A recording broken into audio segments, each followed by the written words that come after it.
Hanuman Teh Parsa करि पुन कीन प्रणाम, राम कथा कीन्हे बिनु मोहि कहा विश्राम। नमस्कार, मैं सुधीर कुमार। मैं आपका बहुत बहुत स्वागत करता हूं अपने शो में, जिसका नाम है पॉडकास्ट विद अवध की बात। आज के जो हमारे मेहमान हैं वो काफ़ी ज़्यादा खास होने वाले हैं, क्योंकि वो राजन जी महाराज को पहली बार प्रतापगढ़ में लेकर आ रहे हैं कथा वाचन के लिए। प्रतापगढ़ काफ़ी सारी कहावतों से एक प्रकार से अलंकृत है। कहावतें इस प्रकार से हैं, 100 पढ़ा न एक प्रतापगढ़, यानी कि 100 पढ़े लिखों पर प्रतापगढ़ का एक वासी भारी पड़ जाता है। कहावतें यह भी हैं कि प्रतापगढ़िया सबसे बढ़िया। लेकिन कहावतों की कड़ी काफ़ी लंबी है। जब जब यूपी और बिहार की बात की जाती है तो यहाँ के युवाओं को और यहाँ के लोगों को अक्सर उपद्रवी व कभी कभी शस्त्र से जोड़कर देखा जाता है। लेकिन हमारे जो आज के मेहमान हैं वो अपने इस आयोजन के द्वारा यहाँ की प्रतापगढ़ की जनता को व यहाँ के क्षेत्रवासियों को अब शास्त्र, धर्म व ज्ञान से जोड़ने वाले हैं। ऐसे में हमारे मेहमान हैं आनंद पांडे जी। आपका बहुत बहुत स्वागत है। आपका बहुत बहुत धन्यवाद कि आपने इस राम कथा के कार्य में संलिप्त होते हुए भी हमारे लिए समय निकाला। सर्वप्रथम आप हमारे व्यूअर्स को अपने आप से चिर परिचित कराएं।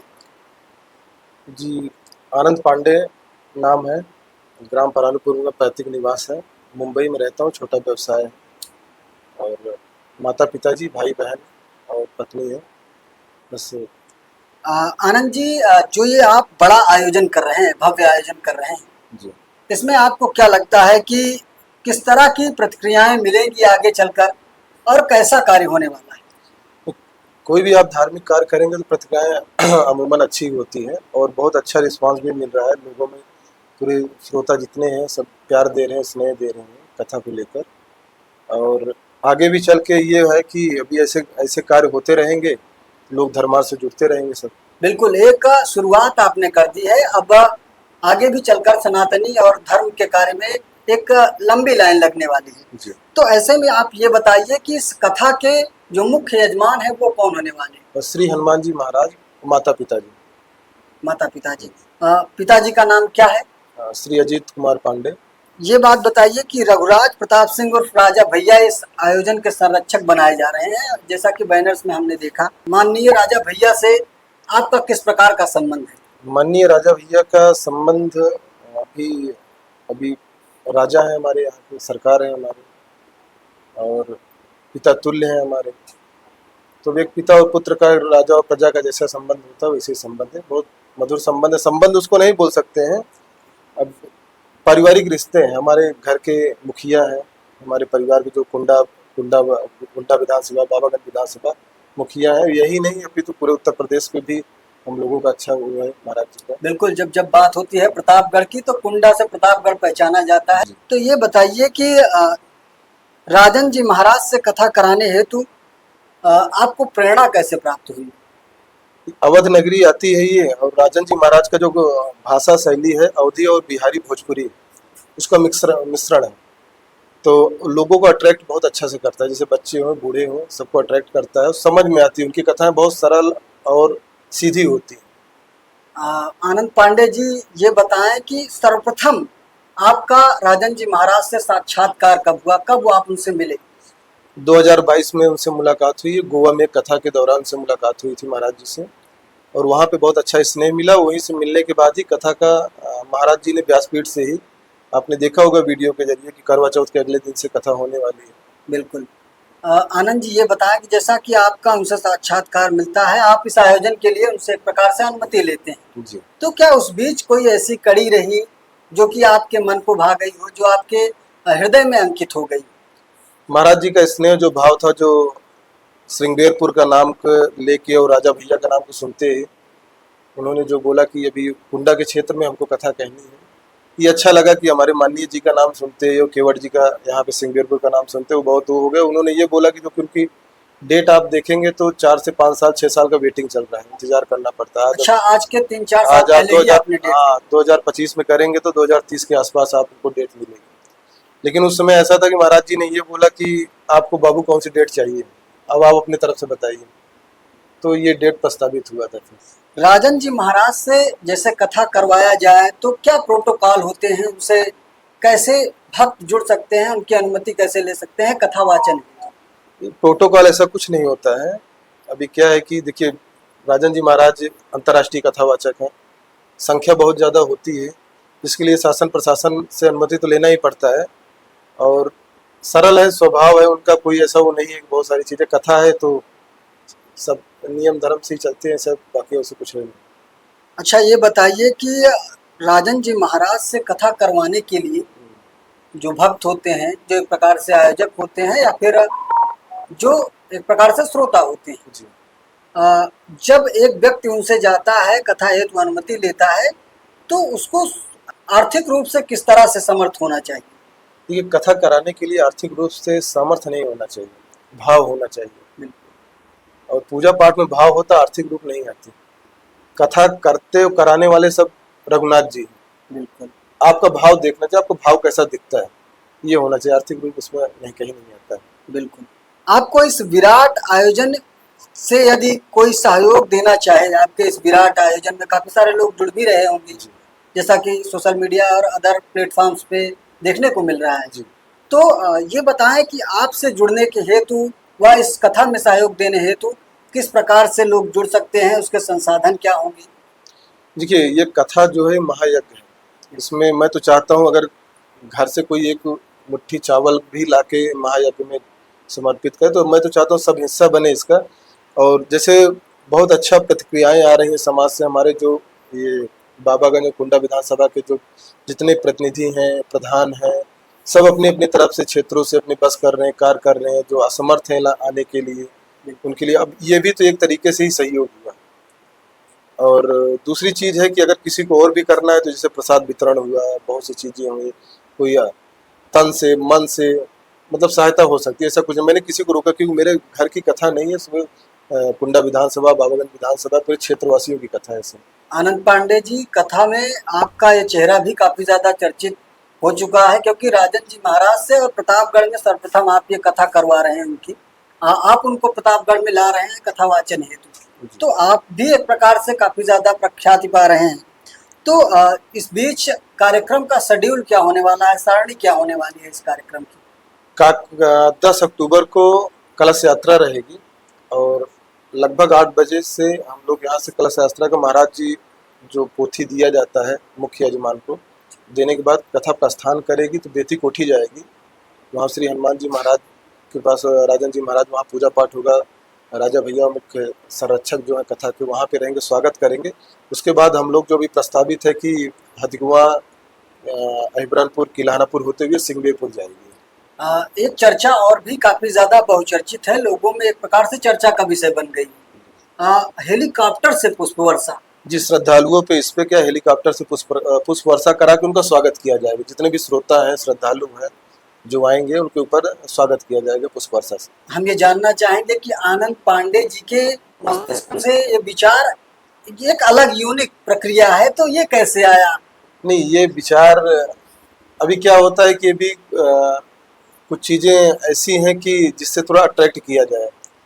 यशस्वी मुख्यमंत्री योगी आदित्यनाथ जी ने अभी जैसे सावन का महीना चलता है तो उसमें पुष्प वर्षा कराते हैं कवाड़ियों में, तो ये चीज़ें वहीं से आई है विचार कि अगर में भी उन्होंने वहाँ पे महाकुंभ में भी नहीं कराया था, तो अभी ये महाकुंभ के बाद आप जैसे बहुत प्राय आप सुन रहे होंगे सोशल मीडिया में, दूसरा महाकुंभ यहाँ पे लगने वाला है, तो कुछ ऐसा किया जाए कि जो कि हमारे श्रद्धालु श्रोतागण को स्वागत किया जाए। बिल्कुल।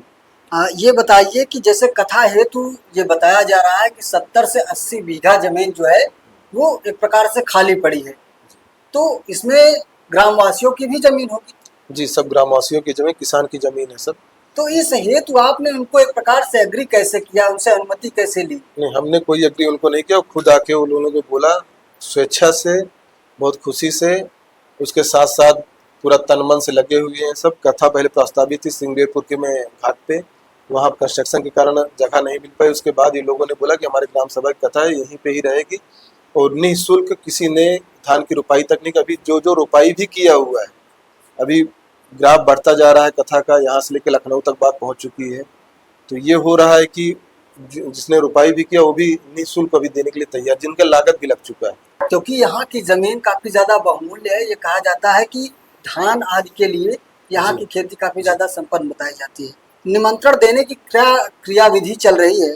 अभी हम लोग बनाते हैं, जो कोई कमेटी है हमारी, और ये होता है कि पहले अभी सर्वप्रथम जितने समाज क्षेत्र बाबागंज कुंडा विधानसभा के और भी दूसरे विधानसभा के जो सम्मानित और सम्मानित व्यक्ति हैं, हम लोग उनके पास जा रहे हैं। सर्वप्रथम उनको इन्विटेशन दे रहे हैं, उनसे कथा के बारे में विचार भी किया जा रहा है कि इसमें आप क्या मार्गदर्शन दे रहे हैं कि कथा को भव्यता और दिव्यता मिले। ये लगभग 2-3 दिन से चालू है, ये 1 हफ्ते तक चलेगा, जितने भी सम्मानित व्यक्ति हैं।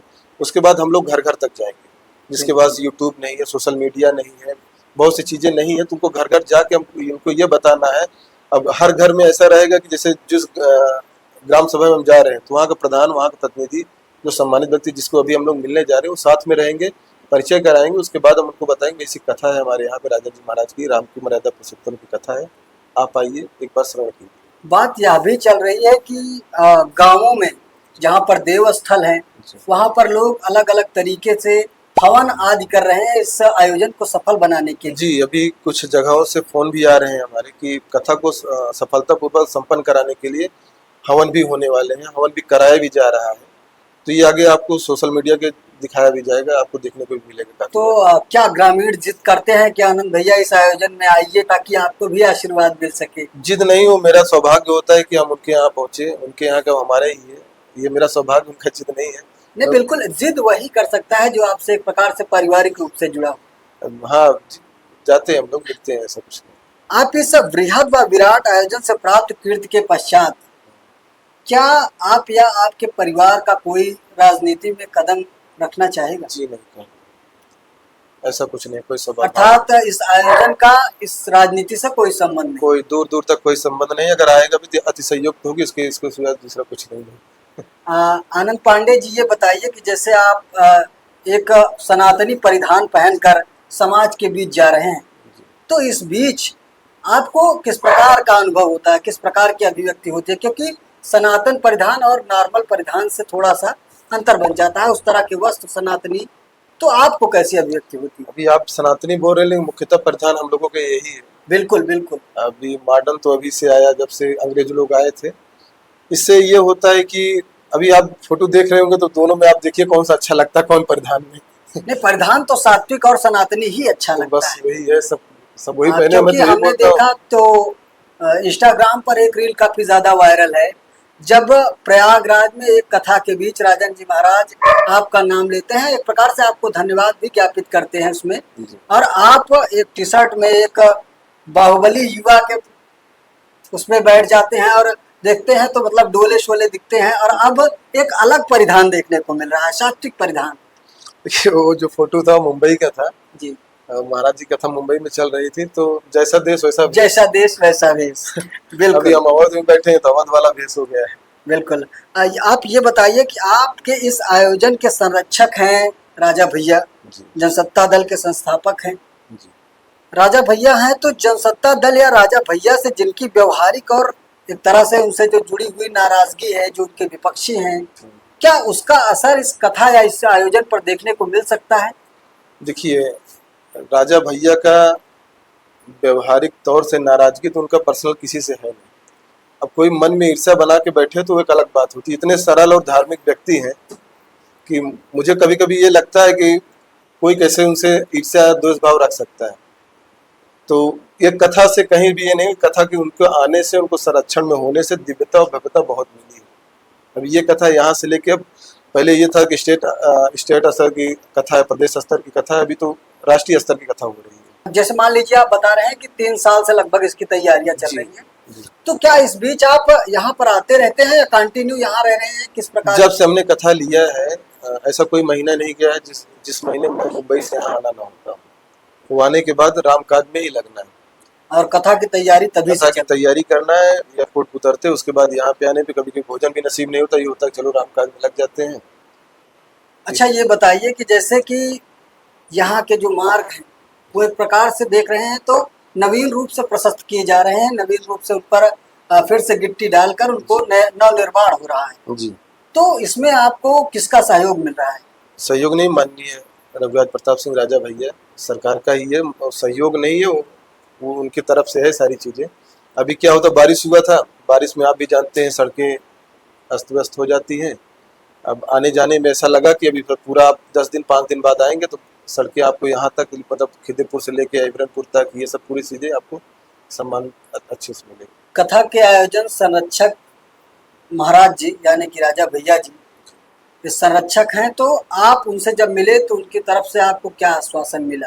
आश्वासन, अभी क्या, कथा के संरक्षक घर के मुखिया भी हैं, उनको बहुत खुशी हुई और उन्होंने बताया कि कथा को इस तरीके से भव्यता दिव्यता दिया जाए, हमारे समाज में हर छोटे वर्ग तक, मजदूर वर्ग तक कथा को पहुंचा जाए, क्योंकि मर्यादा पुरुषोत्तम की कथा है, वो सरकार खुद ही एक सनातनी है और उनका बहुत सी चौपाइयाँ हम लोग सुनते रहते हैं, उनके खुद से बोले हुए, बहुत अच्छा लगता है। और यही सब चीज़ें उन्होंने बताया कि कहाँ से कैसे किया जाए, क्या आपने समाज में बहुत उत्साह किया, पीठ पे हाथ भी रख के थपथपाया भी, कि अच्छा लगा कि ऐसे लोग युवा अपने साथ में आ रहे हैं कि ये चीज़ सनातन के लिए। आनंद पांडे जी, जैसे आपने बताया कि आप स्वयं एक युवा हैं और शायद ये आपके द्वारा पहली बार हो रहा है जो एक बड़ा आयोजन किया जाता है और राजन जी महाराज को विशेषकर यहाँ पर बुलाया जाता है, तो आपसे काफ़ी सारे युवा एक प्रकार से आप प्रेरणा स्रोत उनके बन जा रहे हैं, तो आप उनको क्या संदेश देना चाहेंगे? मेरे लिए सौभाग्य की बात है कि अगर मुझे देख के कोई युवा सनातनी हो रहा है तो इससे अच्छी और बात क्या हो सकती है। और प्रेरणा यही है कि सब है राम, सब आइए, आप राम भक्ति में लीजिए। अब रामायण रामचरितमानस, मतलब रामायण से अच्छा कोई ऐसा नहीं है जो जीवन का सार आपको समझा सके। बिल्कुल। पिता पुत्र का रिश्ता, पति पत्नी का रिश्ता, शत्रु शत्रु का रिश्ता, मतलब ये सारी चीजें आपको रामायण सिखाती है। अच्छा बताइए, रामायण आपने सुना भी होगा और जैसा कि अब श्रवण के लिए फिर से तैयार भी है, तो रामायण की सबसे अच्छी बात आपको क्या लगती है? रामायण में सबसे अच्छी बात क्या, फर्स्ट मतलब एक अक्षर से लास्ट तक सब अच्छी है, उसमें किसको किसको बताया जाए। बिल्कुल, बताने के लिए 3-4 साल चले जाए। हर एक चरित्र उसका, हर एक चरित्र अच्छा है कि महाराज राजा भगवान का जन्म से लेके राज्याभिषेक तक, उसके बाद भी, उसके पहले सब अच्छे हैं। तो आपने देखा कि हमारे साथ थे आनंद पांडे जी और इनके द्वारा एक भव्य आयोजन किया जा रहा है। ऐसे में रंग भूमि आए दो भाई, यह सुधि सब पुरवा सिन पाई, चले सकल गृह काज विसारी, बाल जुबान जरठ नर नारी। तो हम भी चाहेंगे कि आप आनंद पांडे के इस सनातन संबंधी भव्य और विराट आयोजन में जुड़े और दूरी इसमें मायने नहीं रखती है, आप भी आए, आयोजन में हिस्सा लें और एक प्रकार से कथा को सुनकर स्वयं को लाभान्वित करें, स्वयं को कृतार्थ करें। ऐसे वीडियोस देखने के लिए आप लगातार बने रहें हमारे साथ। ओनली ऑन अवध की बात।